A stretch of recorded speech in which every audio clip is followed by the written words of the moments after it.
right, everybody, welcome back. This is this week's episode of Atheist Church. And so last week, when I decided to start doing this, it was kind of a random, I had just woke up and thought, you know what, today's Sunday. And people, like Christians, go to church usually during the time span that I decided to run this show. So you're probably wondering, why is this? I'm not Christian. Atheists don't go to church. What the hell is Atheist Church? So this is meant to be a lighthearted, direct parody of an actual church service. And the more I do it, the closer to it resembling like a church service is gonna look like. And so, and it's been years since I went to church, so I would say at least 3, if not 4 years. So, and I haven't really been going to church or trying to figure out or really spend a lot of time thinking. So all of this is just based off, just the way I remember church services going. So yeah, but I do want to use this, as an opportunity to talk about things. I definitely want to make this a regular thing because this is absolutely something that I enjoy doing. So I already have a regular show on Wednesdays in which a friend of mine, Jory, and we do a show together. Um, but this is meant to be just kind of just my show, where I talk about, well, pretty much whatever. So, and so there's certain things we'll talk about on the George and Jory show, but then there's shows that, then there's topics that I'll talk about here. So, um, I think I had made mention a while back, or at least I would, I was thinking about it. I wanted to commit to 2 shows a week as soon as I was able to, and I don't want them to be the same kind of show. So, in the line of it being an atheist church, um, so there's all sorts of reasons people will go to church, but getting morality and lessons and someone's perspective on issues, and I think an atheist perspective on things might be a fun way to do things. So I'm planning on continuing to do this every Sunday, 10:30 a.m. to 12:30, for 2 hours. And so we're gonna have a little fun with this. Every time I post about it on Facebook, somebody seems to get butthurt and pissed off, and I think it's funny. It's usually like the really religious people that don't know how to laugh at, uh, don't know how to laugh at things, and that's it. And so, I'm gonna keep doing it. I'm gonna keep doing it because this is what I do. And so, yeah, so since the last week, I finally figured it out where I can go and start getting some music to play that is licensed for me to play on YouTube without worrying about, or anywhere really, music that I got streaming rights to. So I was able to find that out. I was able to find some, so it's an entire library, and I'm continuing to look for more. But right now, I think I got enough to keep us going. So there's a few things I want to talk about today. Um, Obviously, I'm gonna bring up some news things that are going on. As much as I hate talking about the Twitter thing and Elon Musk, there's still some relevant things happening in the world that's worth talking about. Um, and I was reading the news this morning, so there. But yeah, so there's that. Um, we're gonna talk about the railroad strike. I want to talk about, and I've been kind of loosely following it. And for somebody who absolutely hates waiting on trains, I'm absolutely in support of the railroad workers' rights, and I'm disgusted that they are constantly being trampled on, and they're we essentially have still legal slavery for people who aren't even prisoners. So we're going to talk about that today. Um, but so I guess so in a normal church service, we talk about news for the church, right? So this isn't a church, but it's a channel. We do have news. I just told you some of it. I am still working on a merch store you could expect to see some improvements in the quality of content. Like I'm working on like building intros and things like that. So the more time I spend with the software, um, the better. I want to get back into doing like some pre-recorded videos as well. I just there was a humble bundle for Sony Vegas, and I think it's still out there. So there's like for like $25, you can get the basically the whole farm. And so I haven't downloaded it yet. I paid for it. I haven't downloaded it yet. I haven't really explored it yet. But I wanted to have, but it's because I've been using free software for like the video edits, and I'm not saying that the free software sucks, but I'm not in a position to try and pay for an Adobe license right now. Like to get the full Adobe suite of everything that I would want would be really expensive. And I'm not saying that Sony Vegas and the other ones aren't normally like expensive too, but one of the things that drives me nuts about a lot of software these days is companies that are forcing the subscription model. Like there isn't a way to buy like a one-time perpetual license for an Adobe product anymore unless you're paying for like the Adobe Elements series, like Photoshop Elements. So anyway, so I got some new software. Um, I don't think I've got any new toys that recently I bought. I'm still getting better using like the sound equipment that I have. So now building a checklist, things are starting to normalize. So I'm going to have more structure to my channel because I'm not going to be figuring out and experimenting as much because it's starting to shape into the way I want it. And so, but yeah, so without much further ado, let's switch into the music. And then while the music's playing, I'll go ahead and get everything ready so we can talk about stuff.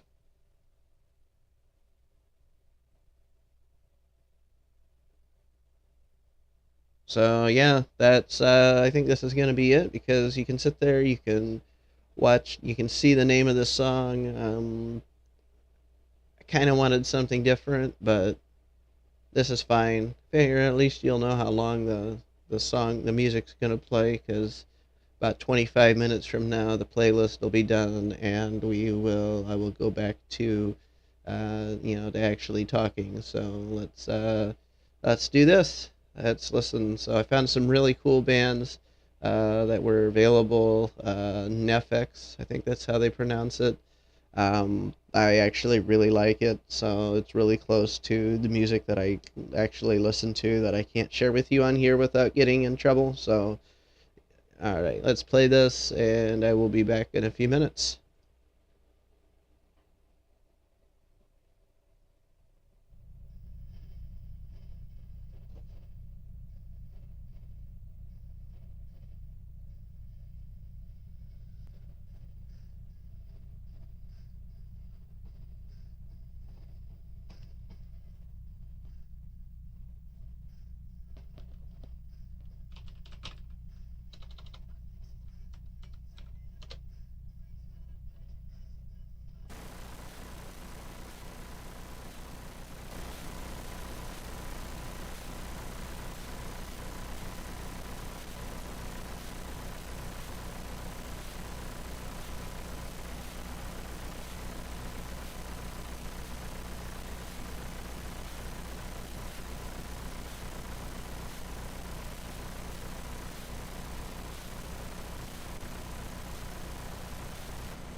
they were a year ago.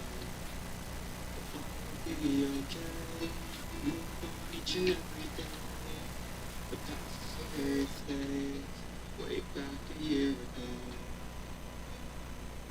I've changed for the better this time. I thought I would never be fine.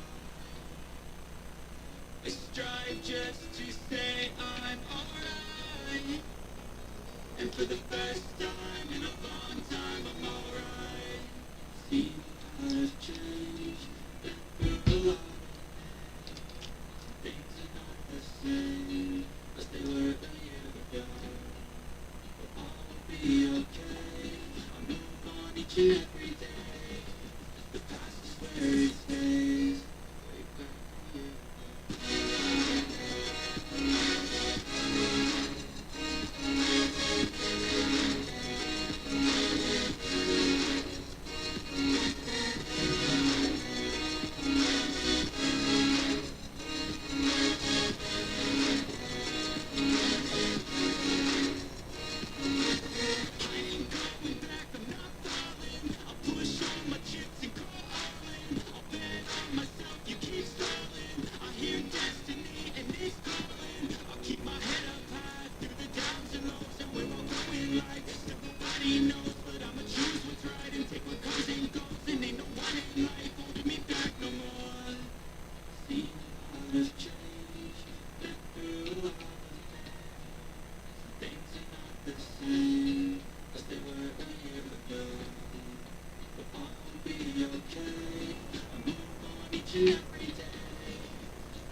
Searching for greatness in a sea of the dying, the shameless. A sea of the aimless. I don't wanna be one of the nameless. I'ma wake up with the mindset that one day I'm gonna make it. And I don't think I'll be fine if I don't break my limitations. Don't try to stop me. I exist to write my own story. I'll make a decision if I want some peace or if I want the glory. Yeah. Don't want a life that is complacent or possibly boring. Yeah. Just want a life that is worth every day exploring. Yeah. My whole life I just wanted someone who would notice me. My whole life I just wanted to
Gotta focus on yourself, on your faith, on your dreams, on your mind, on the help, yeah. Gotta work, never doubt, keep your head down, find what you love and excel, yeah. Push and pull and propel, any hate, co-create what you want, get fulfilled, yeah. So finally get a taste of the race, you'll never look back once you build that. Let somebody take your time and your worth, just focus on yourself first. Don't let somebody take your time and your worth, just focus on yourself first. Don't let somebody take your time and your worth, just focus on yourself first. Don't let somebody take your time and your worth, just focus on yourself first.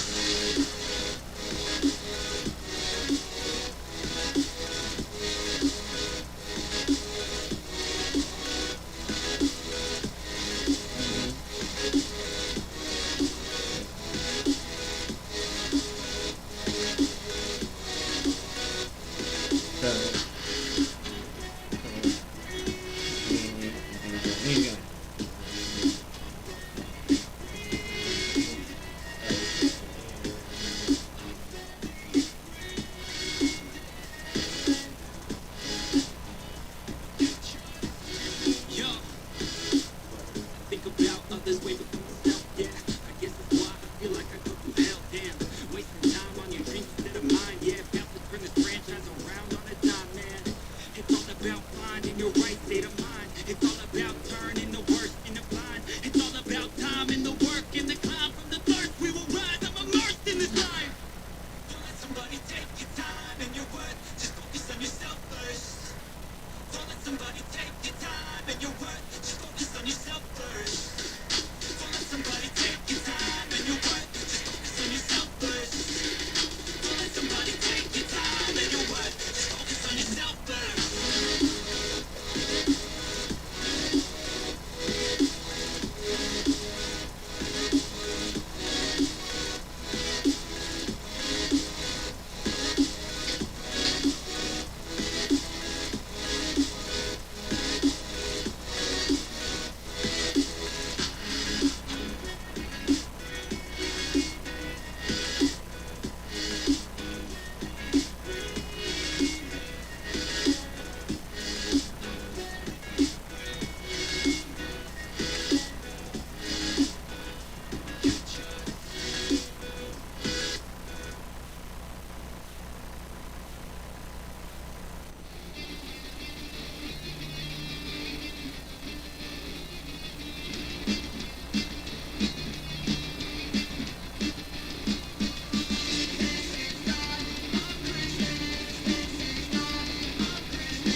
All right, and we are back. So, a few things happened. While I was out, I was rounding up some news articles and stuff to talk about, especially some background info and some up to date info on the railroad strike from this year. Um, that's been going on that we'll find out what's going on here in a minute. Um, so last week when I started this, to be a smartass, I thought I'd light up a joint while I discussed the news. And the problem with talking and having a joint lit is if I talk too long, the thing puts itself out. So we're gonna try something else. I'm gonna smoke out of a chillum today while I go over the news. So what we're smoking today. So when I do this, I'm not actually smoking what's considered marijuana. What I'm smoking is something that's considered hemp. So for those of you that don't know, the 2018 Farm Act legalized things like Delta 8 and Delta 10, anything that's like a derivative of the hemp plant, so long as the plant itself contains less than 0.3% of Delta 9 THC. This is federally legal, and unless a state's got it banned, because I think a few do, but even some of the more restrictive states like Tennessee and Texas, I know Tennessee does, and probably Texas does too. They allow that you can still buy Delta 8 products. So I think it's safe to smoke this on Twitch. It's not something that's federally regulated. And the other reason why why I'm picking it is it's not as potent, and it's not going to put me to sleep. I'm still going to focus. I'm still going to be able to do the broadcast without actually getting too disabled. So yeah, so what we're smoking today is Delta 10 Citron from CBD Hemp Direct. So you can, I'll find the link for that here. You know what? Let me find that.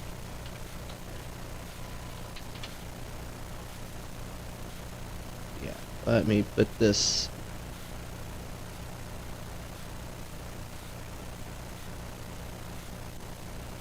So we'll put that in there so the chat and the different. There we go. YouTube has it. Facebook has it, and so does Twitch. I'm still trying to figure out what's going on with Twitter, so forgive me. I don't know what to do if you're watching on Twitter. It doesn't give me the same kind of feedback, I don't think. But anyway, so we're going to light this up, and we're going to go over some news. So I got a new lighter. It says mission. I don't think you can really see it, but it says mission to Mars. Got two of them. First one I put in my laptop bag and forgot I did that, so 3 days later I'm still trying to find it, buy a new one, get home, and get ready to put this one in the bag and realize there's its twin. Alright, cool, I got two of them. So we're gonna light up. I gotta clean this damn pipe too.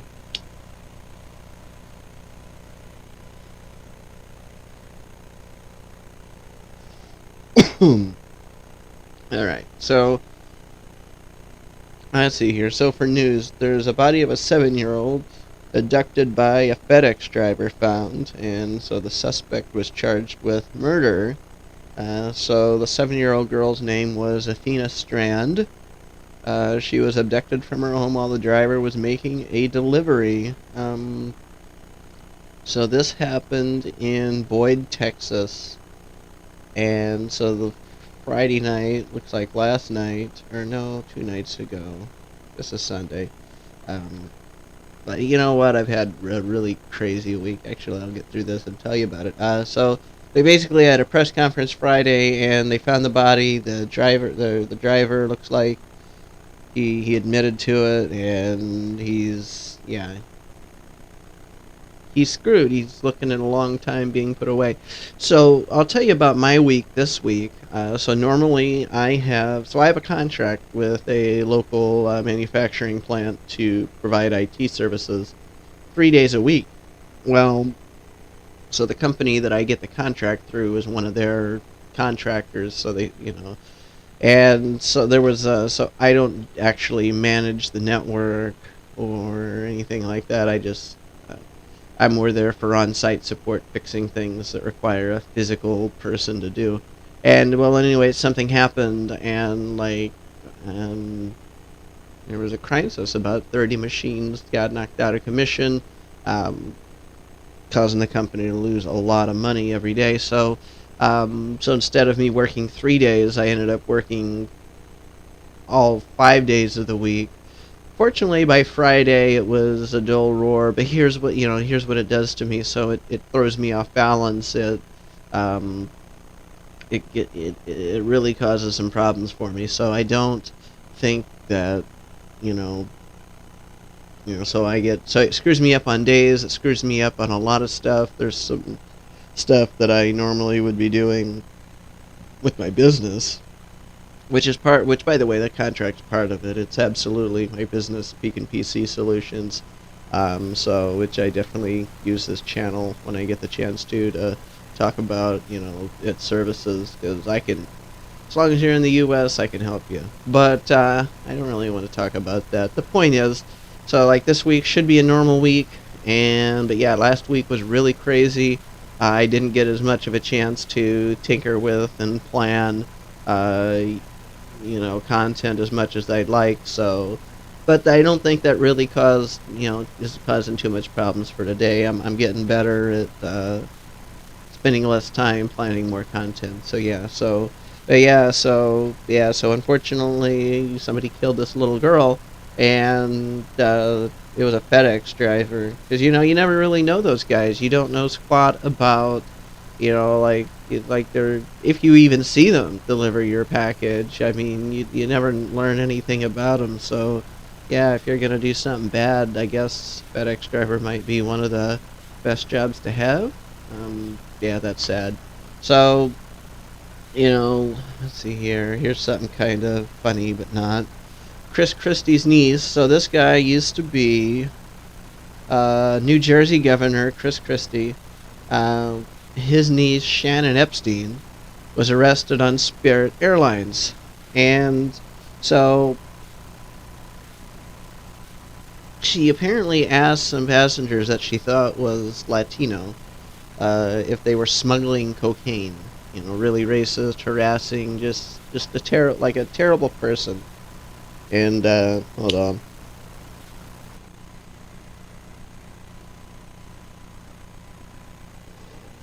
I don't know what it is with these rich people, these people that are related to powerful people. They have this horrible attitude, like they can just treat people like shit because, oh, my uncle used to be a governor. It's like, fuck you, bitch. You're not fucking special. Do something yourself. Don't brag because you got family that did something with their lives. You're sitting here getting arrested on fucking airlines by being a racist. But yeah, so she asked these they thought that they were carrying cocaine, and so they had to handcuff her to a wheelchair, which is kind of hilarious. Um, oh, yeah, and so I'm reading those. So she also, so what she did that actually warranted the arrest, because she would, because if they were being, they would ask her to stop. Obviously, she didn't. So she was arrested on a handful of charges, including 6 counts of battery after causing a scene on a Spirit Airlines flight departing from Louis Armstrong International Airport on Thanksgiving Day. Before the plane's departure for New Jersey, Shannon Epstein reportedly made passengers uncomfortable after asking a family she perceived to be Latino if they were smuggling cocaine. Captain Jason Rivard of the Jefferson Parish Sheriff's Office told the Times-Picayune. After employees requested she be removed from the flight, Epstein resisted and began struggling with deputies. Yeah, so she apparently injured 6 of them. She bit one, and another one was kicked in the crotch. And of course, because she's rich, she paid $10,750 worth of bail. And because this happened on an airline, it's most likely going to end up the jurisdiction of a federal court. Uh, so yeah, that's really, really fucked up. She's a stupid bitch. And so I hope they fucking nail her to the cross, because she acts as people like this act this way because they've got this they've got they think they're somebody, they think they're special, they got this clout, so they turn around and they act like a complete freaking idiot because they think this is how that they think this is okay, and normal people that are actually respectable and respectful don't shit on people and mistreat people, and like good people aren't racist. And so asking somebody you think might be Latino, oh hey, are you carrying drugs? That's absolutely racist. Fuck you. I need a hit after that.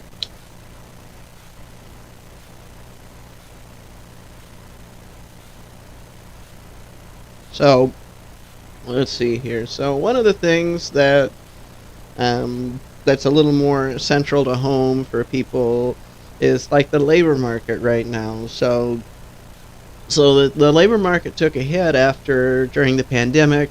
It's absolutely rebounded, but there's been some really weird things.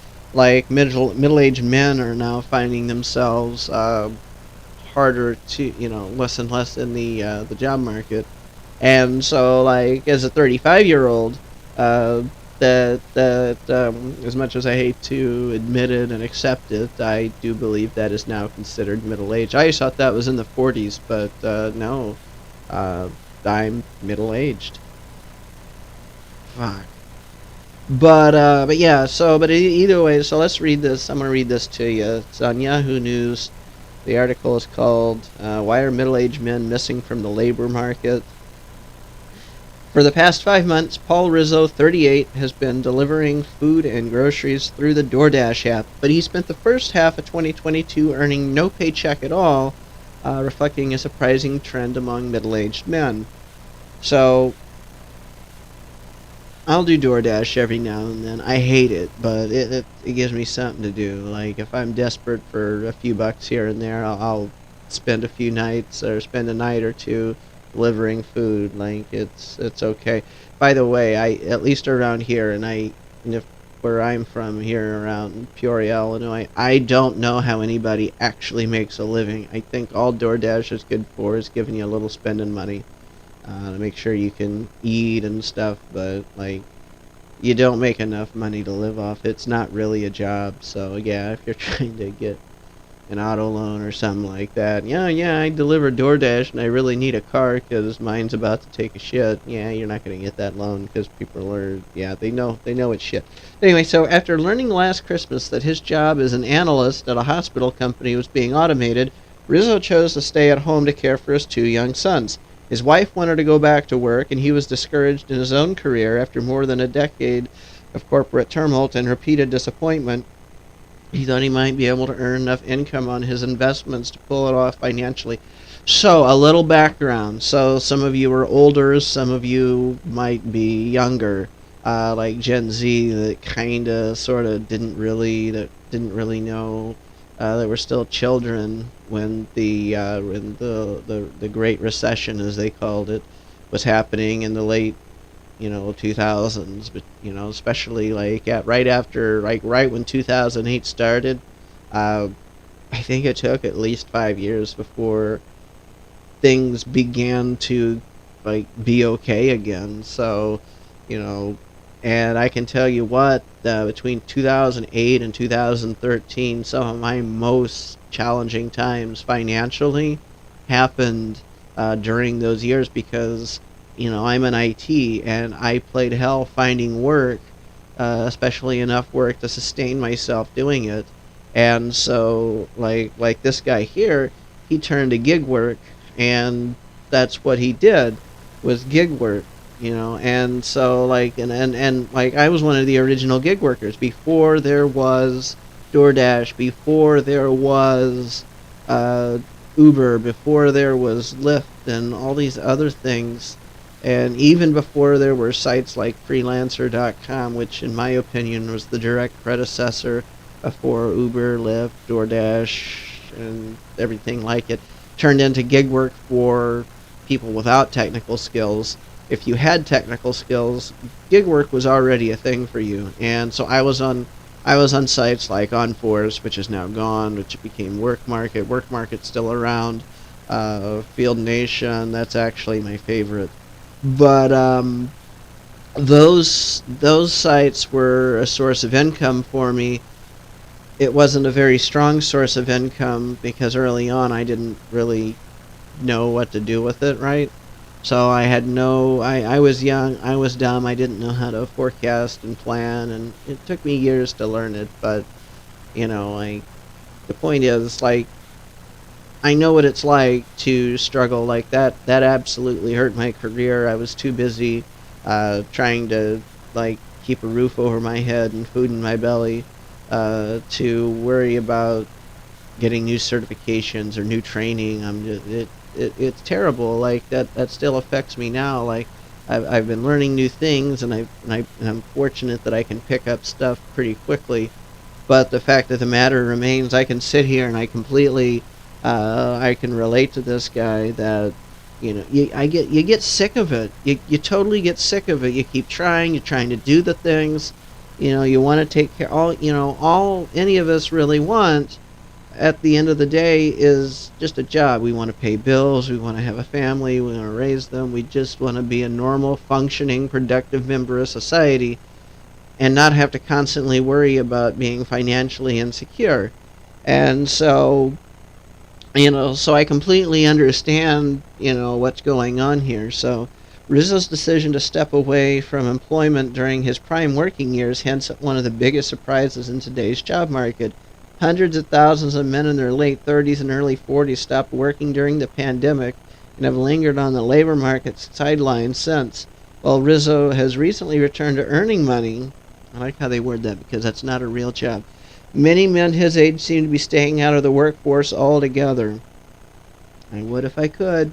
They are an anomaly, as employment rates have rebounded more fully for women of the same age and for both younger and older men. Yeah, it's really interesting. So, for some reason, people like me are having, literally like me, are having the hardest time getting back into the workforce. And it isn't the jobs are there, but for whatever reason, I think what a lot of it too is companies are more apt to hire younger people and women now. I don't want to speculate on why, but there could be a lot of legitimate and illegitimate, as in discriminatory reasons why those demographics are more easily finding work. So,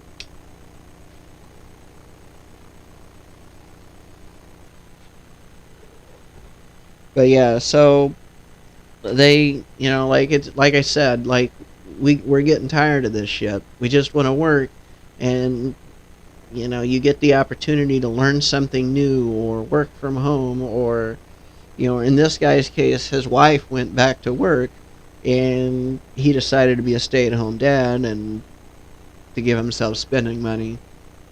He's doing DoorDash. But yeah, so 89.7% of men ages 35 to 44 were working or looking for work as of November, down from 90.9% before the pandemic. The group's employment rate showed signs of rebounding last month, but has been unusually depressed on average over the past year. The decline in labor force participation among middle-aged men has spanned racial groups, but it has been most heavily concentrated among men who, like Rizzo, do not have a four-year college degree.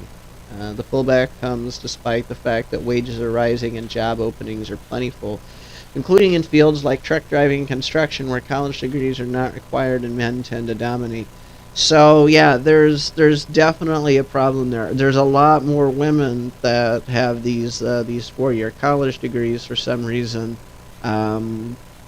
Again, I don't want to speculate, but I think it's primarily just a cultural difference in the way men are and versus how men and women are in society.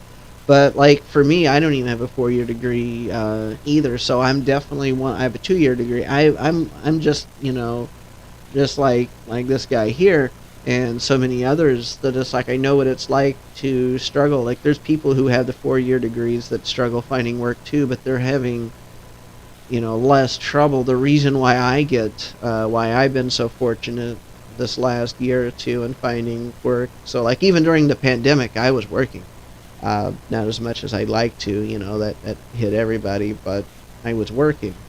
And but it's because I've got years of experience. I can literally show somebody my resume, and if they're worried about a 4-year degree, um, my work experience overrides that degree 99% of the time, unless the hiring person's just completely out of touch. So economists have not determined any single factor that is keeping men from returning to work.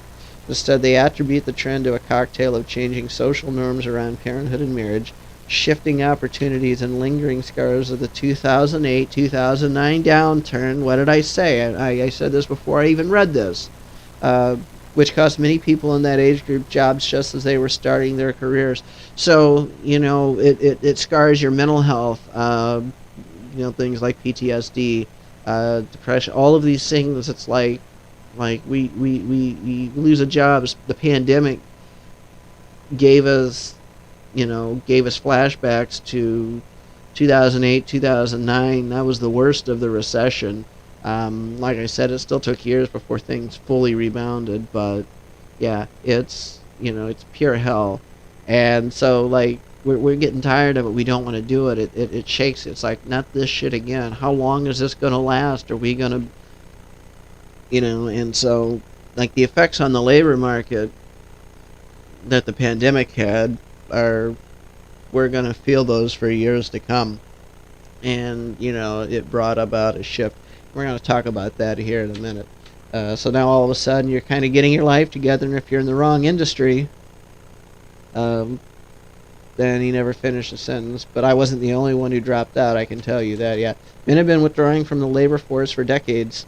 In the years following World War II, more than 97% of men in their prime working years, defined by economists aged 25 to 54, were working or actively looking for work, according to federal data.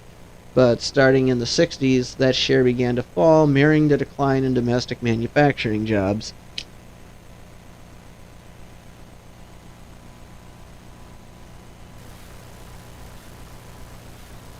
What is new is that a small demographic slice of men who were early in their careers during the 2008 recession seems to be the most heavily affected. Yeah, so again, like myself, so like we're getting fucked again, and that's the problem. Like when you go through something that's not just affecting you. I'm not just saying, like, oh, I got fired during that time and played hell finding work again because of that. No, no. When there is something that's national or global, and it just affects, and what happens in one country affects other countries, especially in the U.S. But you've got to realize, like, people get sick and tired of being sick and tired. And, like, there's reasons why, like, during the pandemic, things like crypto just blew up because people were looking at it as a sort of, like, get-rich-quick scheme. And, oh, yeah, I had a little fun with it. I didn't actually cash out. I only threw enough money that I didn't care about. But I can tell you that I spent $80 in Dogecoin, and it turned into $500 for about half a day, and then it plummeted right back down. So, I mean, I got out what I put into it. But yeah, I absolutely, like, watched that. I rode that curve a little bit, and, you know, so all these get rich quick schemes. Now crypto, now we're watching all these crypto places getting hacked. And that was another article too that I'm not going to sit and read, but yeah, but yeah, so I think there's a lot of very discouraged people out there, said Jane Oates, a former Labor Department official. You think? Yeah, so men lost jobs in astonishing numbers during the 2008 financial crisis as the construction and home building industries contracted. It took years to regain that ground for men who were in their 20s and early 30s and just getting started in their careers. Employment rates never fully recovered. Yeah, that's true. So, like, before then, before that happened, so just a little background for me, I finished, I just finished my 2 year degree at a community college in 2000, right at the end of 2007. Now, I officially didn't graduate till 2008 because of a paperwork issue, but you know, I did finish schooling in 2007, so like it was December. So right as I got out of college, and it was so frustrating because while I was in college, I had a job offer that was full time, but of course they didn't want me to give up school to go to work, and I'm glad I didn't. But and that sort of opportunity never really came up again until this year. Like I was always, it was always, feast or famine, and it wasn't a big feast. And so for me to, to sit there and like go through this and read this and want, and I'm in no surprise that a lot of guys are just sick and tired. Like I gave up on the whole idea of being happily employed anywhere. I'm self-employed. That's what I want to stick with because I know how to make that work more reliably than working somewhere else. And I think there's a lot of other people that are figuring that out too. Um, like if you're an investor in crypto or you're investing in, you know, real estate and you're making money off those things, you too are, self-employed. And so there's ways to make that more reliable than just clocking in a shift and working a 9 to 5. Yeah, so recent history seems to be repeating itself just for us. The question is why 35 to 44-year-old men seem to be staying out of work and job searches more than other demographics. And we don't really want. Actually, we're going to keep reading this. So, so someone named Patricia Blumenauer, Vice President of Data and Operations at Philadelphia Works, the workforce development agency, said she had observed a dip in a number of men from this age range coming in for services. A disproportionately high share of those who do come in leave without taking a job.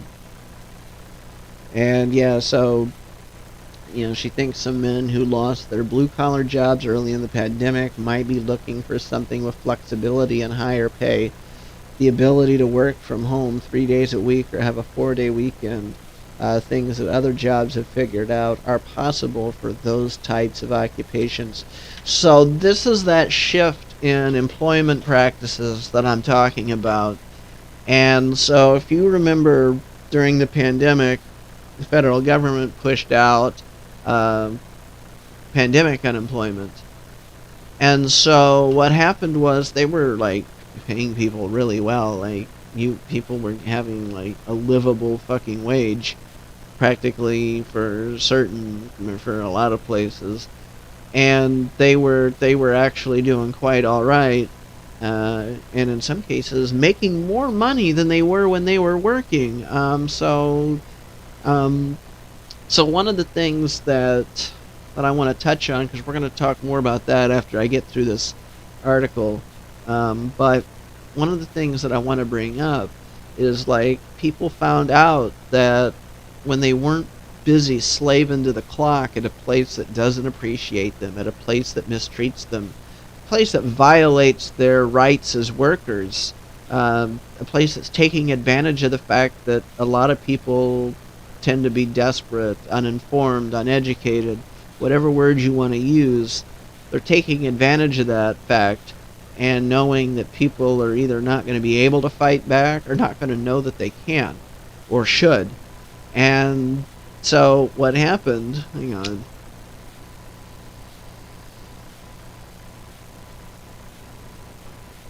What happened was during this pandemic, and people started realizing and people started talking, because they were finally not working, and there were, people that were kind of happy they weren't working because, fuck that place. And so they were going in and they were talking online, and there were places that were trying to hire during the pandemic. There were people who were refusing to work during the pandemic because they didn't want to risk catching COVID. There were places that were people that were refusing to work because the offered pay was much less than what they were getting sitting on federal unemployment, and it was better for them to just not work. So a lot of businesses started this whole no one wants to work crap, which, by the way, wasn't new during the pandemic. Um, I'd have to dig it up, but I saw something where not too long ago where it was showing the history of no one wants to work. You know what?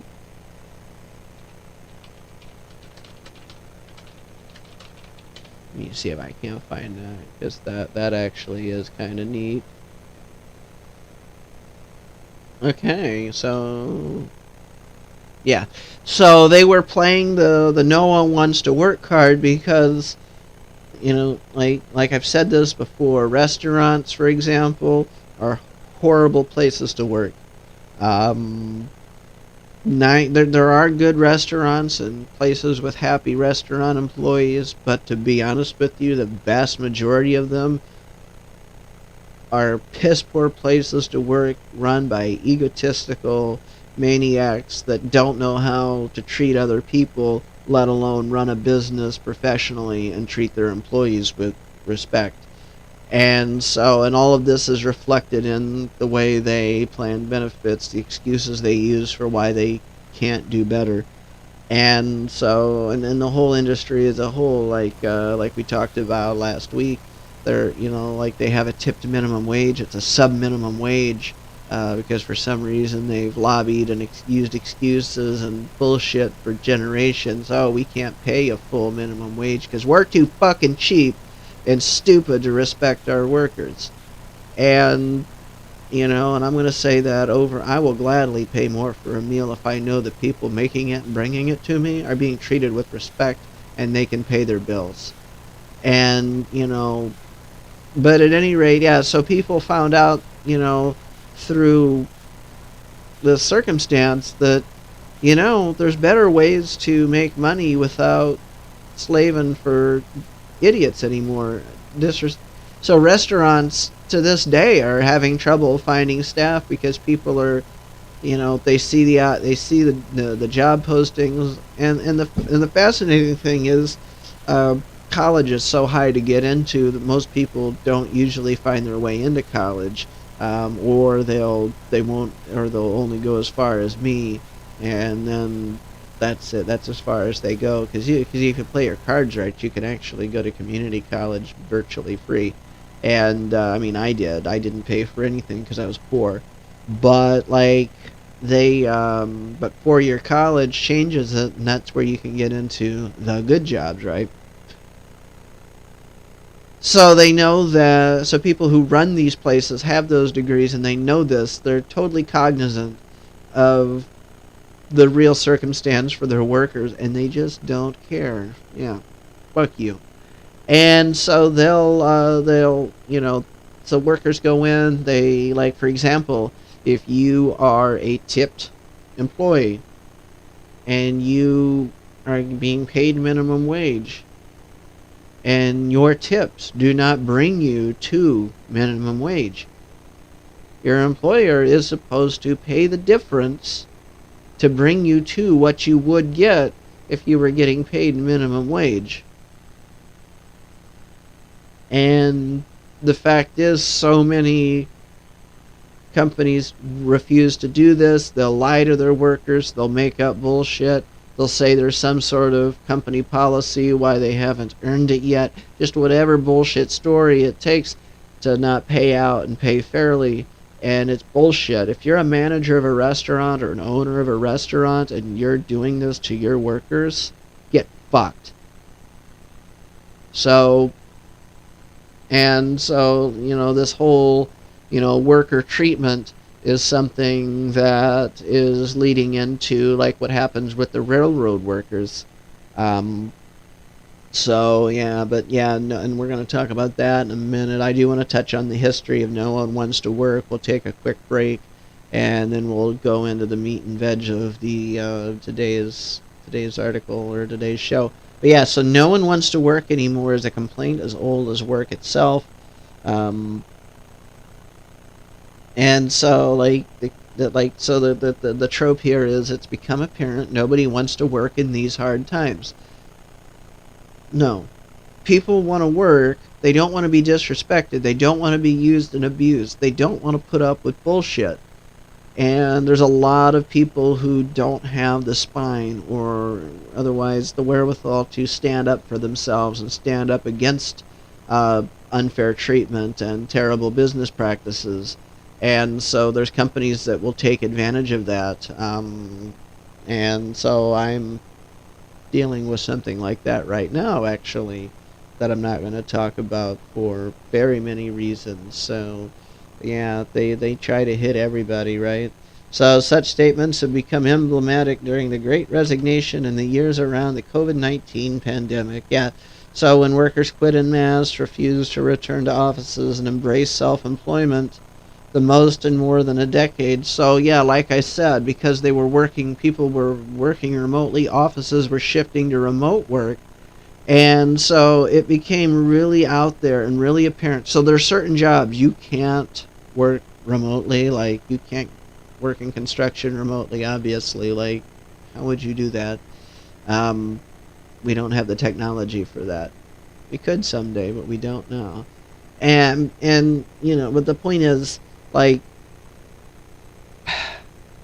they learned there was a better way, and so a lot of companies, like Elon Musk with every one of his companies, is trying to force everybody back in the office, and like a lot of other companies are trying to force people back into the office, trying to say, oh well, people aren't working effectively, people aren't, like they're just looking for excuses, and all it is the old thing that's old as work in companies itself is just control. It's a matter of control. You're under our thumb. You're coming into a commute. You're in our offices where we can tell you what to wear, where we can tell you not to wear that perfume, where we can tell you, that you can't wear that shirt because it shows too much or something like that. Like you're in school again. And again, I understand there's certain jobs that you can't do remotely, and those jobs absolutely shouldn't be attempted remotely. But like retail, construction, medical, well, it depends. Some, there's telemedicine is a thing. So, but my point is, a lot of people have wised up and they're not taking companies bullshit. So people are getting smarter. They're learning. They're forcing themselves. This is why self-employment, investments, crypto, things like that are really popular right now. Is because people are using that to augment or replace their income. And some people are having amazingly good success, and I'm happy for them. And it's not for everybody, but a lot of people are trying, because the alternative is slaving at somebody else's clock, working for a jerk that doesn't appreciate you and never will. And so, and as I build my own company, I want to make sure I don't ever want to foster those attitudes. And so, like, my goal is to build a place that I would be happy to work at. And so, but that's not everybody's goal. It turns out the quote comes from an editor of the Rooks County Record in Stockton, Kansas, lamenting coal mines shut down by strikes in April 1894. So, like, this, if you go through the article here, I'm not going to read it all just because of time, but essentially what's happened is started in the 1870s, then in 1894, then there was the Great Depression, then there was the 60s and 70s, and then some of it was in the 80s, and then of course more recently, in the last, since the recession, and then everything, like every single time there's people that get out of the workforce, and it's been happening more and more lately. Again, that last article about people in my age group, men specifically, people like me, that are more and more choosing not to work because fuck that shit. And like when you get hit this hard and you find out that you don't have to go in and be abused, you don't have to go in and put up with a place that doesn't even give you enough hours to pay your bills, that you're hoping for fucking table scraps just to be able to make rent. And that's bullshit. Companies need to be better about that. And there's there's just no excuse for why somebody can't actually do that. They absolutely can, and most of them they just choose. Most companies are choosing not to. Again, the people who do this, they're antisocial. They have no people skills. They have cold black hearts, and the only thing they care about is the money in their own bank account. They don't care if their workers have any. They just want to have their own money.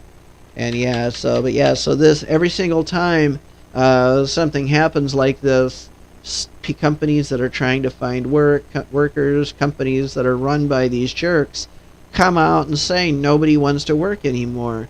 Um, Almost every single like respectful company run by a decent human being never once said that during their thing. Like if you're a business owner and you muttered nobody wants to work without actually understanding why, because you're too lost in your own sphere, your own world, uh, to understand why somebody might not be taking the job posting you have, that somebody might not be interested in working for the diner across the street that's been closed for the third day in a row because they can't find workers. It isn't that nobody wants to. It's not that nobody wants to work. It's that nobody wants to be abused. The company doesn't have to necessarily offer benefits like health insurance. There's ways to get around that. If you're working part time and you don't make that much money, you probably qualify for Medicaid. So, I mean, there's lots of ways to keep yourself there.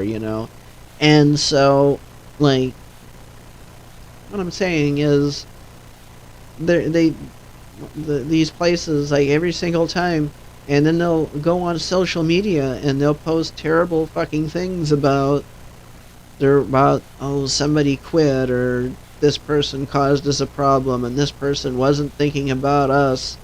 Just so selfish, not even realizing that they push that person away, um, by denying things like time off for important things like time with family, being sick. Like restaurants historically have been terrible for that, making workers come in sick by outright blatantly violating, health codes, and making people literally show up to work and puke in the kitchen just to prove a point. Nobody, just so they don't lose their job. And it's like, that's bullcrap. Oh yeah, we got to see a doctor's note. If you're a manager that's demanded your employees show you a doctor's note just to come back to work, get fucked. And, you know, just stupid dumb shit like that. So I'm gonna break for a minute or two. I'm gonna get something to drink real quick because my throat's getting scratchy, and we'll talk about this thing with the railroads.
All right, we are back.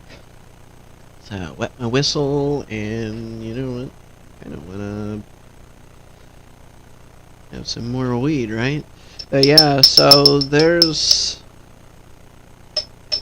Fuck it. I don't really care.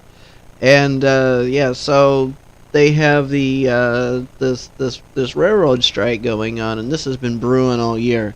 And so, for those of you that don't know, railroad workers, the people who actually work on the rail, that work on the trains, the engineers, the maintenance workers,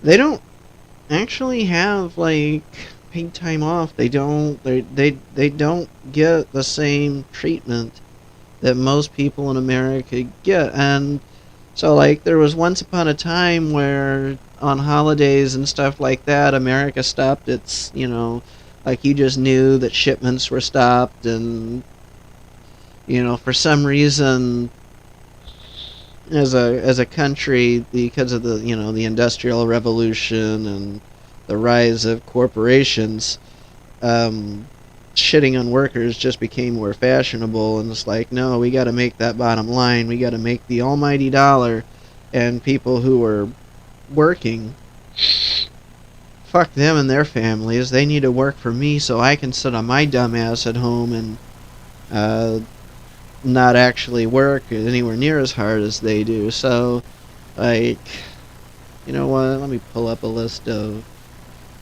Yeah, anyway, actually, no, we'll talk. I think they'll bring it up in this article about the railroad strikes. So, like, but yeah, so, I mean, there's a few different good sources for, like, if you're trying to get briefed in it in a hurry.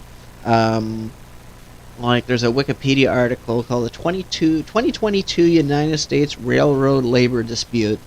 And so you can look that up on Wikipedia, and it's constantly updated. But so here's an article from December 1st. Um, it is out of USA Today. So rail workers are poised to strike as early as December 9th, despite efforts by Congress to de-escalate a labor dispute that threatens an economic disaster. So they're threatening to strike because the railroad companies are shitting on them, and they're not treating them like humans. And yeah, by the way, yeah, well, if you haven't already figured it out, if you're running a railroad company and you don't know how to treat your people with basic humans, get fucked. And at any rate, so rail unions are headed towards a strike over pay and grievances from members that working conditions are grueling and not conducive to a life off the job. Yeah, if you're wondering just how bad it is, what life outside of work? That's literally the question. So, hold on. So with the December 9th deadline looming, Congress reluctantly inserted itself in the dispute this week to stave off a strike that would cost the economy $2 billion a day. Some of the unions have rejected the deal, and the disagreement is poised to escalate. And so, yeah, so a lot of the stuff in the U.S., a lot of goods still travel by freight train. There are things that are so large and enormous that they won't fit on semis and trailers because they're too big to even go on the road, let alone air freight. But yeah, ahead of the holiday season, a halt in the shipment of food and products and other critical goods could debilitate the economy. So they're worried the economy is going to hurt, and so these railroad companies are flat out banking that the government's going to give them what they want because because they know that they can hold the economy's nuts by the vice. Nuts in a vice. So yeah, so what rail workers want, the railroad unions are asking freight and railway companies for a pay increase as well as better working conditions, including paid time off and a more flexible schedule. What did I say? They're not being treated like humans. What life outside of work does your average rail worker have? They don't. I think I was reading somewhere where they get 6 days off all year. It's good pay, they say. I mean, I can't remember, like, there's a lot of people who brag about it, but I think they're just fucking crazy to want to work that hard. Like, why would you want to slave yourself? I don't care how good the benefits are. Don't you want to take care of yourself? Don't you want to have a life?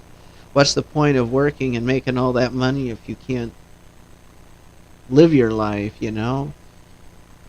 You work to live, not live to work.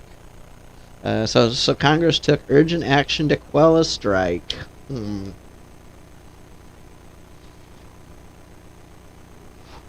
Biden's urging the House overwhelmingly passed legislation this week that would adopt a tentatively deal reached in September between union leaders and freight operators. Unions representing rail workers have since rejected the deal, setting up the impending work stoppage. Yeah, they're not.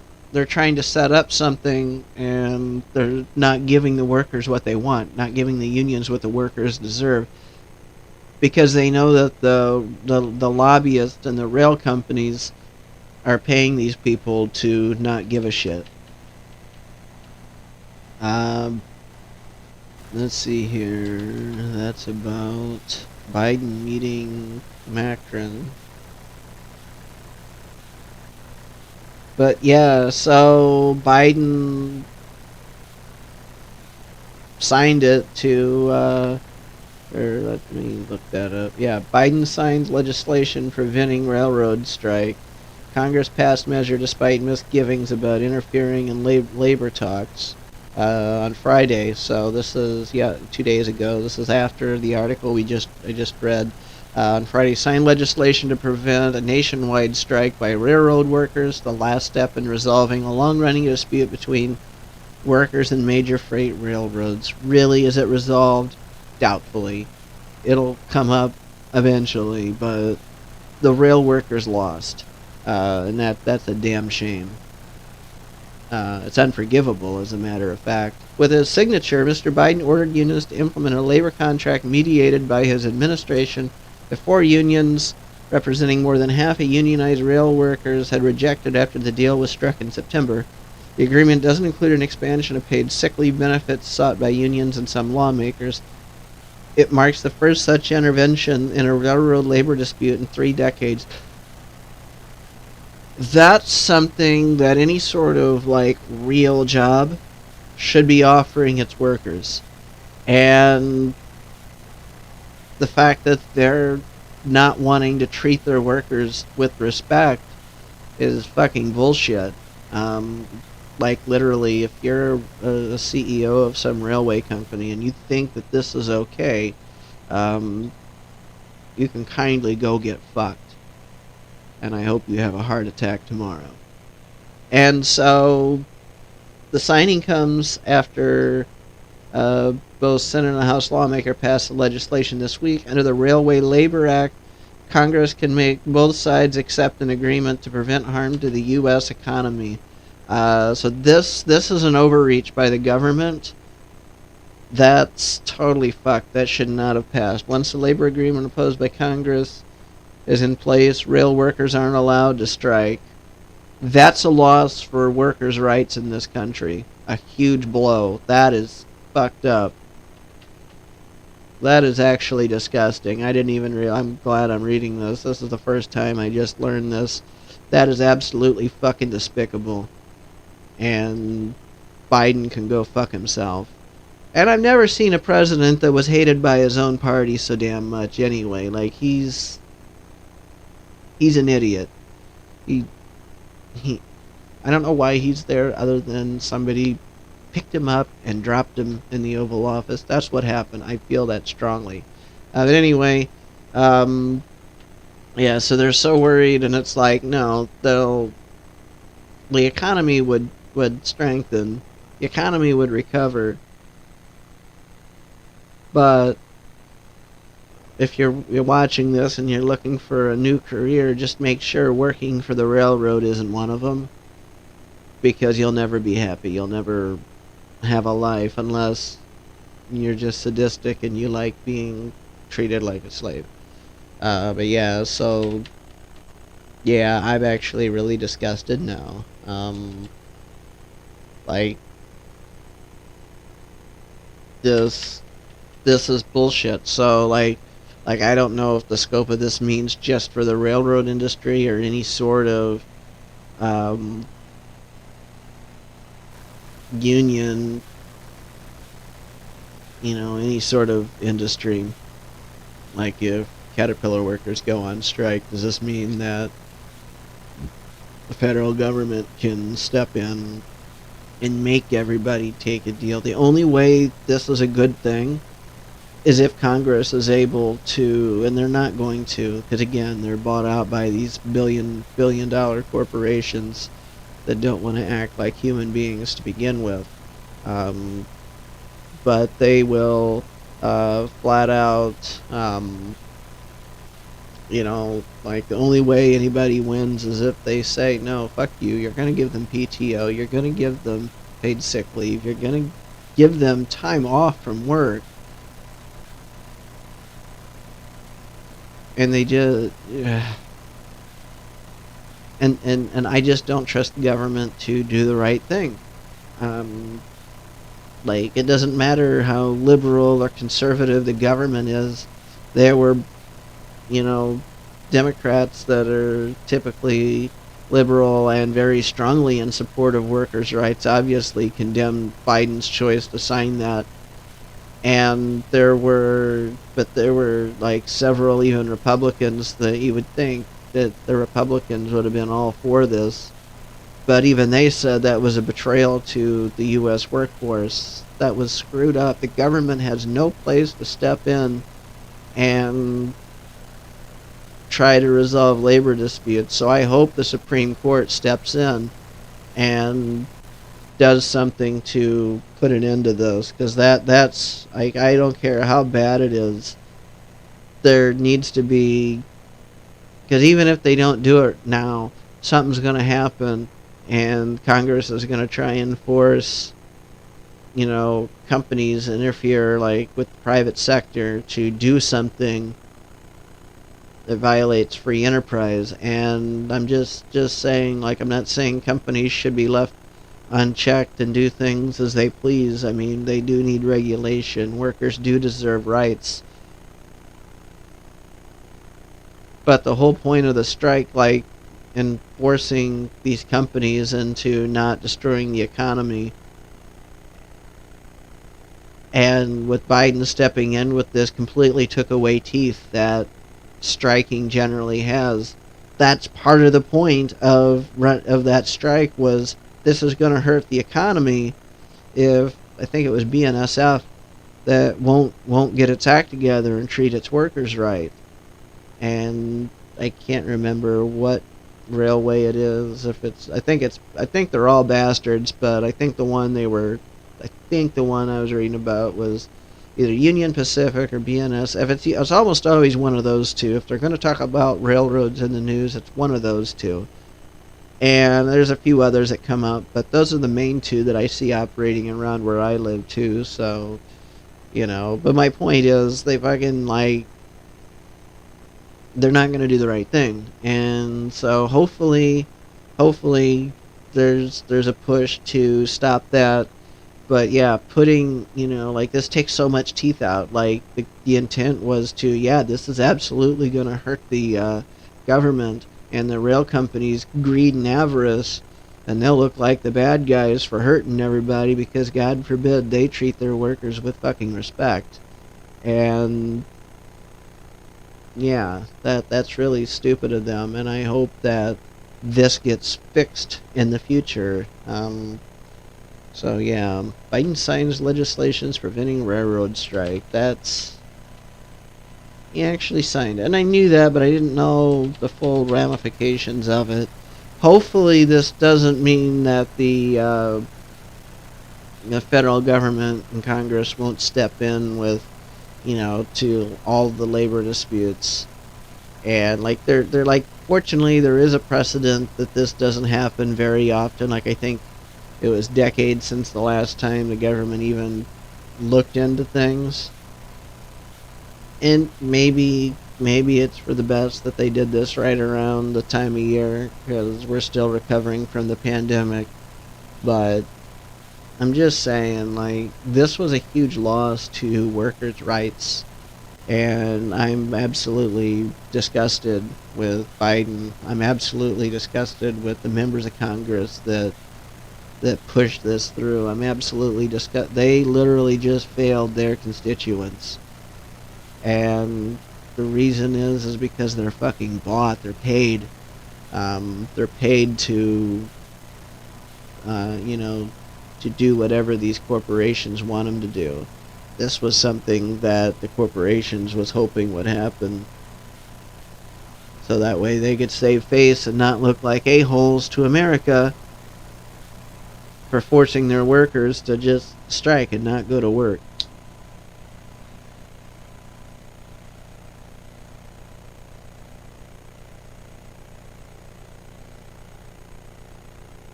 So that's incredibly unfortunate that we're ending 2022 on that kind of note.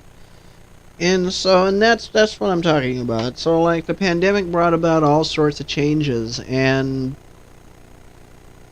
still, instead of these corporations wanting to do the right thing by their workers, instead of them treating their workers with respect, giving them the things, giving their lowliest workers the same kind of respect that they give their executives. If you need to take off to go spend time with your family, go do it. If you're sick, come back when you feel better. None of this bullshit of,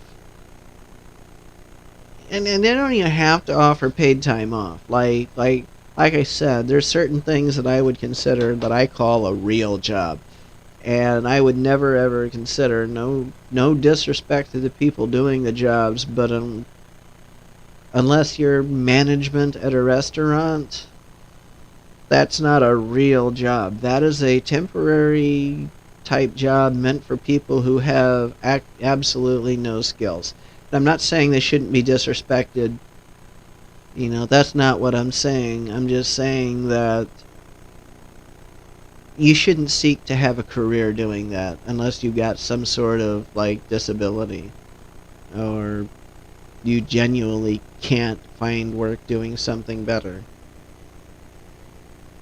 And, I mean, there are people where that kind of work brings them joy, and I'm happy for them, and I'm glad that they have that. But for most people, there's no way that going to work, getting yelled at by Karens, getting mistreated, getting stiffed, getting um, cussed at and spit on because the cooks didn't put, enough salt on the fucking food. I don't know. People complain about their food for like don't get me wrong, it's a highly personal thing because it's something you're putting in your body, but the way they mistreat people is absolutely inexcusable. And so because we live in a country where where the wrong people only heard the part of the phrase that said the customer is always right, and even before I learned the full phrase, I knew that was wrong, and I already added my part of it, where I said the customer is always right when it comes to what they want. And so, which is just another way of saying what the original phrase was: the customer is always right in matters of taste. So the customer is right if they want to return something outside of the return policy because it just didn't work and they just couldn't make it in. There's people who very much like to use expired coupons because there's companies that have literally just not enforced coupon expiration dates. And like Hardee's, like when Hardee's started enforcing it, there were arguments from customers that wanted to continue the old way, and it's like, dude, you don't know how to read? Look at the calendar, look at your phone, look at your watch, whatever tells you the date. Now look at the date on there. You realize that today is after that day. Now I know a lot of places are fine with if it's a day or two after it expires. That could be, just like, if they, like, I think that's reasonable if a company is still okay with especially if they're already running like the same kind of deal or something similar. Um, it really doesn't make a difference. It's not going to hurt them. You know, like again, fast food places are always running promos, so something that saves the customer the extra dollar here and there isn't going to cause them to lose record profits or put them out of business or cause them to have to change their scheduling pattern. You know what I mean? Like reasonably they can accommodate that, and it's not something that they should, you know. But when you come in and you're thinking that the you know, this expired last month, it's like, really? They've put out like 2 or 3 circular cents and you still want to use that coupon? It expired. And you are so damn self-entitled. And so, you know, these people, they'll mistreat workers because they believe they're in the right. And I love it when I see these posts, you know, the videos, like you really learn that these people believe the customer is always right. And it's like, yeah, that's not the whole phrase. The customer is always right in matters of taste. And the customer isn't always right. And you know, that's one of the reasons that I don't ever want to work retail unless something bad happens and I have to, because I will absolutely wind up getting fired for standing up for myself. You know, I'm not afraid to do that. And, you know, and there's a lot of companies that discourage that because they're so worried the customer's going to give them bad press. They're so worried, you know, about people complaining online. And it's like, no, let people show their asses. Let them do it. You know, in other countries, if you go into, like in the UK, I've heard that if you try to be a Karen in the store, at a restaurant or a store or whatever, they'll send your ass out. They don't care. They'll make you leave. Come back when you can act with respect. We don't have to talk anymore. But for some reason in America, we lack the spine to tell these people that. And I think that's wrong. You know, bad behavior should never be encouraged for any reason whatsoever. And acting a fool, being disrespectful, regardless of the reason. Like, 2 wrongs don't make a right. And, you know, so what if they forgot to put pickles or they forgot to take off the pickles? You know, I mean, you can ask them to take it off or remake the burger, that's fine. You know, most places are willing to do that because these things don't cost what you think, and chances are somebody else is probably waiting in line to order the exact thing you didn't want. And so, you know, but if you go up there and you act disrespectful, you want to sit there and scream at the top of your lungs because you feel you're entitled, and you want to speak to a manager because you don't like that you got told no for something, that you, when you make an unreasonable request, or you start yelling at like the high school kid that's just trying to, you know, earn a paycheck so they can have money to go spend with their friends, versus, you know, and they're there to get work experience, not sit there to get abused by the likes of you, Karen. So if you're, you know, if you're somebody that thinks it's okay to talk to like restaurant workers or retail workers, um, doesn't matter if you're a customer or a worker or a manager. I mean, neither one should be abusing servers or cooks or, you know, cashiers or any other employee in that establishment. That should never be happening. And so if you're someone who feels you're entitled to just talking to people and treating people and trying to scheme your way to get free shit, get fucked. So yeah, that's, like it's really fucked up. And yeah, so I think that kind of wraps up a lot of stuff. So we're, like, this was a good show. We still got a few minutes. We're not done yet. But yeah, so they yeah, so I think I smoked a little bit too much of that.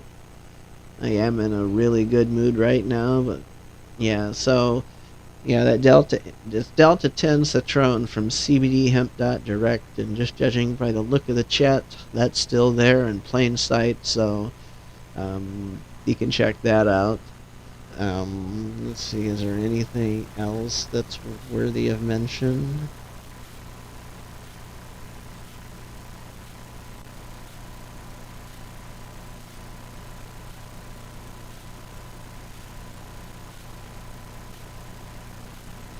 Maybe.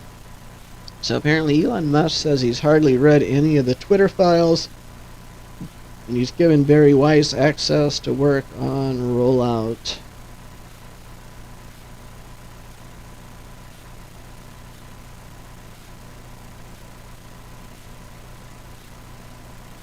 And so Musk bought a company he clearly hates. And like, you take a look at some of the choices he's making, the way he's doing things and handling, and the way he talks about things. There's absolutely no way he has any real love for Twitter. And that's fine. Because, like, don't get me wrong, like, there's clearly, like, he's literally releasing stuff to expose corruption and political bias and stuff like that. Um, and this is just Twitter.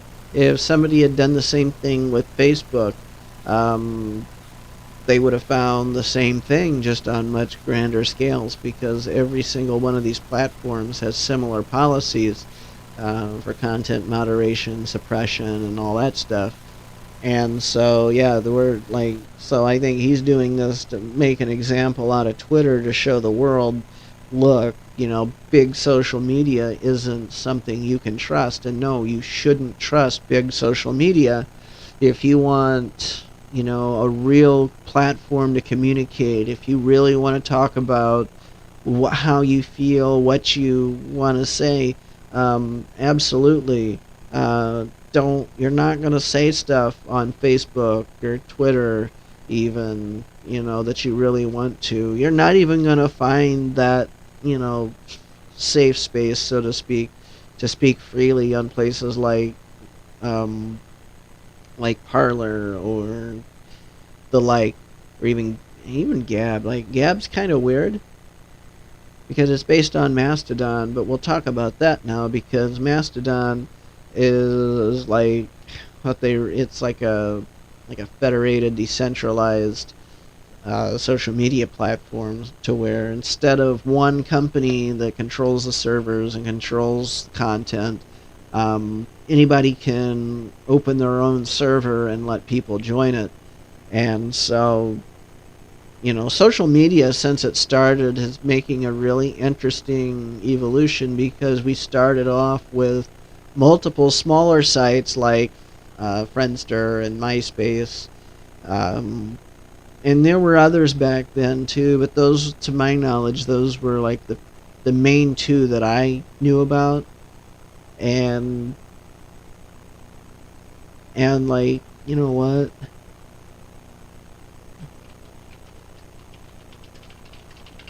That's actually kind of cool. Yeah, let's see if this is what I think it is.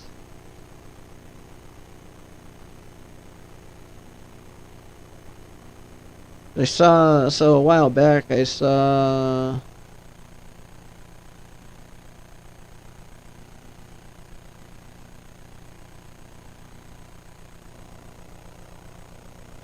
Yeah, so actually, let's do this. Let's talk about this. And let me get rid of me here so you can see this.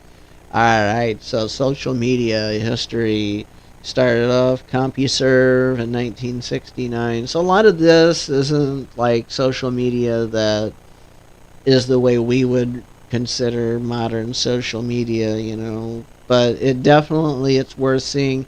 There's Usenet, those were discussion groups. IRC, those were chat rooms, because chat is still part of social media. It's not just sites where you post crap and stuff. And it's like, so the first blog was in 1994. Justin's Links was what it was called. I didn't know that. And you know, let's see here. So we start looking at things, Hotmail, having free email for people. That was a huge game changer. Um, the new instant messenger started popping up. So ICQ, I still have my ICQ number from 2000. Personal homepage service, GeoCities. That's a popular one. That disappeared. Yeah, that's actually like the subject of a video all by itself. So AOL Instant Messenger. So ICQ was the original IM, and then AOL came out. AOL's the one that really truly took off. So then there was like LiveJournal, and that's a blogging service. I don't know if they're still around. Um, File sharing, they consider that social media. Um, so yeah, so now we're starting to look at stuff. So 2002, Friendster came about. 2000, well, before that, Wikipedia was part of it. And so, yeah, so Skype was in 2003. Okay, hold on. This thing is weird.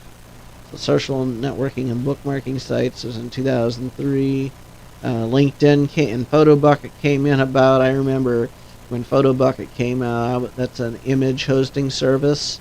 Um, Things have evolved away from that, but I believe they still exist.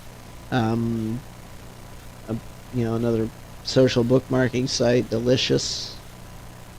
WordPress became a thing in 2003. I didn't start working with WordPress personally until 2008, but yeah. And 2003, Skype turned into a thing. That's when Skype came out. 2004, Facebook opened up for Harvard students. So as of 2004, I didn't know Facebook was a thing. Um, Podcasting turned into a thing in 2004. Flickr image hosting service came out. Dig. Then we had Facebook, and so this was big in 2005. Facebook came out for high school students, but right before it came out for high school students, that was late. So what this omitted was like months before they opened up for high school students. If you were in any college, you were allowed to sign up for Facebook so long as you validated with a .edu email account. And that's how I got mine. My current profile has existed from those days. And so yeah, so YouTube came out in 2005. Man, that was the start of something wild. Twitter came out in 2006. I'll say that was wild too. Google hit 400 million searches a day. So in 2006, Google became the top search engine. Very, very, significant, because up until that point, everybody knew of Yahoo. There were always commercials, and I mean, Yahoo was the main one that I used, and Google was coming up as, like the leader. It turned into the best thing.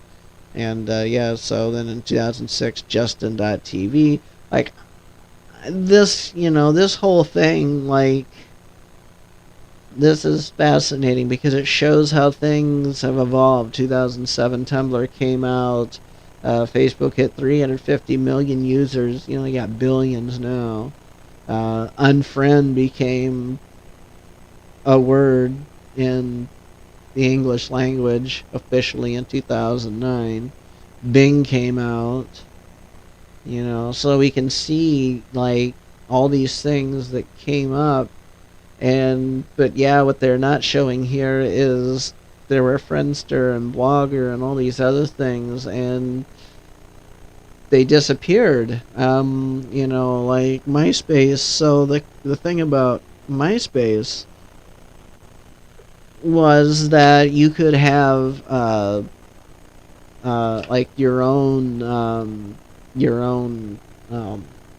HTML code. So there were absolutely a lot of like brand new web designers that came out that learned because they learned HTML that literally launched so many people's careers in web design because they found out like, this is why a lot of people learned HTML. And I that's not why I learned. My MySpace was always just like the plain Jane. I didn't care. Um, and so like but what was happening was people were using that too to embed malware and pop-ups, and they were using code on purpose that would lock up people's browsers. And so, yeah, so that was one of the big downfalls. I think the other downfall was all the scammers and the bot profiles that were just harassing people because, people would wake up and like check their MySpace and they'd have like a dozen friend requests from all these people that they are clearly fake profiles. And so we still have that problem today. Facebook took away the security issues as far as the HTML code, because to this day you can't use custom code on your Facebook profile. um, as much as I would like to see something like that again, there isn't a safe way that I could think of right off the top of my head to make that work. And for the longest time they slowed down on like the fake accounts, but people, scammers especially, it's mainly who has the fake accounts. They've figured out ways around that, because where there's a will there's a way. And if no matter what you do to make it a requirement to join your network, somebody's going to automate it. You try to do everything in your power to make it so that way it's harder to sign up on your social media site. So you got to have a cell phone to open up the account. And, well, somebody's going to figure out how to get a bunch of those real cheap. I'm just saying. So, but yeah. But I think this was a good show.